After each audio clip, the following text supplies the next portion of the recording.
ناظرین کرام، آج جو خبریں میں آپ کے سامنے رکھ رہا ہوں وہ پاکستان کی معیشت، سیاست اور ریاستی پالیسیوں کے اس بھیانک چہرے کو بے نقاب کرتی ہے جسے دیکھ کر ہر محب وطن پاکستان کا دل دہلا جائے۔ یہ کہانیاں نہیں بلکہ حقیقتیں ہیں، جہاں ہر دن کوئی نئی واردات، کوئی نیا سودا، کوئی نیا نقصان سامنے آتا ہے۔ اندازہ کریں، لوگ گھروں کے برتن بیچنے پر مجبور ہو گئے ہیں اور اوپر سے حکومت نے پورا بینک صرف چند ارب روپے میں بیچ دیا۔ فرسٹ وومن بینک، جس کی 42 برانچیں 24 شہروں میں ہے، وہ صرف $164 ملین میں، یعنی کہ اتنی رقم میں جتنے میں اسلام آباد یا کراچی کے پوش علاقے میں ایک پلاٹ نہیں ملتا، یہ سودا نہیں، یہ قومی خودکشی ہے۔ جس وقت یہ بینک بیچا جا رہا تھا، اس موقع پر بڑے بڑے چہروں کی مسکراہٹیں موجود تھیں۔ شہباز شریف صاحب، آرمی چیف، سب خوش جیسے کسی کامیابی کا جشن ہو۔ پاکستان کی ایک اور اثاثہ بیرون ملک ہاتھوں میں دے دیا گیا، لیکن کہانی یہیں ختم نہیں ہوئی۔ ملک کا تجارتی خسارہ صرف 3 ماہ میں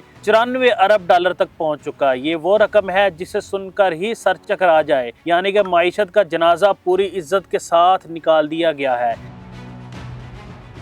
ایک طرف خسارے کا یہ اعداد، دوسری طرف بیچنے اور چاپلوسی کی سیاست، اور اوپر سے عوام پر وہ ظلم جو مرید کے جیسے سانحات میں نظر آتا ہے۔ تحریک لبیک کے لوگوں کے ساتھ جو کچھ ہوا وہ محض ایک واقعہ نہیں بلکہ ایک وارننگ تھی کہ اگر کسی نے اسرائیل سے تعلقات پر اعتراض کیا یا حکومت کی پالیسیوں پر آواز اٹھائی، اس کا انجام وہی ہوگا جو مرید کے میں ہوا۔ تحریک لبیک غائب کر دی گئی، ان کے رہنما خاموش، ان کے سوشل میڈیا پلیٹ فارم بند، ان سے رابطہ ممکن نہیں۔ دوسری طرف وہی حکمران یہ کہتے پھر رہے ہیں کہ قوم آرمی چیف کو خراج تحسین پیش کر رہی ہے۔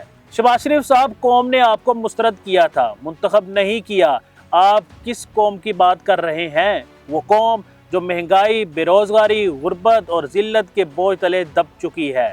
وہ قوم جس نے 30 لاکھ لوگ ملک چھوڑ چکے ہیں۔ وہ قوم جس کا مقبول ترین لیڈر جیل میں ہے، جس کے بچے باہر جا رہے ہیں، جس کی عزت دنیا بھر میں تماشا بنی ہوئی ہے۔ برطانیہ کے صحافی اب پاکستان کے وزیر اعظم کو شو شائن بوائے کہہ کر پکار رہے ہیں، کیونکہ انہوں نے امریکی صدر کے جوتے چمکانے میں 28 سیکنڈ لگا دیے۔ اب یہ باتیں مزاحیہ نہیں رہیں، یہ قومی المیہ ہے۔ جب پاکستان کے فیصلے واشنگٹن یا دبئی میں ہونے لگے، جب ہماری افواج کو غزہ میں اسرائیل کی حفاظت کے لیے بھیجنے کے منصوبے بننے لگے، تو سمجھ لیں کہ غلامی اب پالیسی کا حصہ بن چکی ہے۔ یہ سب کچھ محض اتفاق نہیں بلکہ ایک ترتیب کے ساتھ کیا جا رہا ہے۔ تحریک لبیک کو ٹریپ کیا گیا، استعمال کیا گیا، پھر مٹا دیا گیا۔